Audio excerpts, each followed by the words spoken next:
Okay guys, well the Kress router stopped working. This thing, it's on my CNC machine. It's a Kress and it's a 1050 FME-1. I've had this since 2014 and obviously it's now January 2020. And I have always run it number 6, which is 25,000 RPM. I'm using predominantly 1mm, 2mm, 0.5mm, maximum size 3175s or an eighth inch to cut wood. And the maximum cutting depth is 1mm. So although it's spinning very fast, it's not got a massive amount of load on it. Now I've checked all the bearings out and there is absolutely no slop or play in anything. I know the brushes want changing, and I've already taken the brushes out and this is what's left of the brushes. This one you can see in there, and here's one of the new brushes for size comparison. So like I say, that's like 5.5 years of use. It's never been taken out of the machine, it's always been left in. So what I'm going to go is go through the steps on replacing the brushes in here. I've already taken it apart, obviously, to take these ones out, and it'll be exactly the same. What I did do, I cut through here with a knife, and there's 2 torques there and there, and 3 torques there and there. So I'll just take it to pieces and I'll get back to you. Okay, so I've now disassembled it. I've taken out the 5 torque screws with a torque screwdriver from my socket set.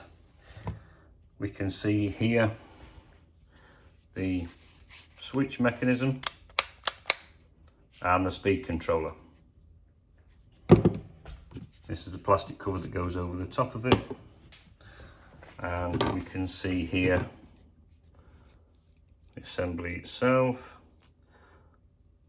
I might clean that up with a bit of emery paper before reinserting the brushes into here. You can see the springs that hold the brushes there, and what I did with a brad awl was lift the spring out and move it to one side. If you can see that, I just moved it to one side, and I did the same on that side, just so I don't have to worry about the spring flying all over the place when I pulled the brushes out. Okay, so what I'll do is I will clean that up and then get back to you and insert the brushes. Okay, so I'm just inserting the brushes, the copper end into the connector there, and what I've found is you need a set of needle nose or long nose pliers to slide it in. You'll see a pin, if I just pull this one out again, you'll see the pin there. I can just literally just there, the pin, and it's just behind there. There's a slot that it goes into.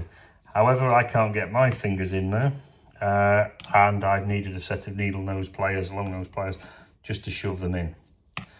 Okay, once they're in, I'll pull the spring across and I'll show you. I've cleaned up the slip rings there with some 400 grit paper. I didn't go mad, basically just took the carbon off and any high spots. Okay, because I moved the springs over, I didn't have to replace them. And it's just as well because these brushes didn't come with any springs. So they're now plugged in there. And if we turn it round, you can see, if it focus, it's plugged in there. What I'll do is I'll give it a quick clean out of all the dust, put the cap on, and we'll give it a quick test. Okay, so it's all now back together. And will it stand up? Probably not.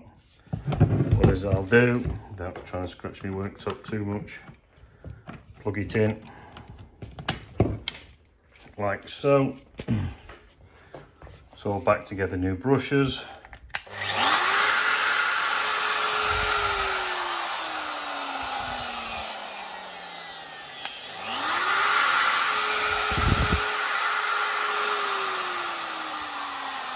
Okay, so now, wait for it to stop.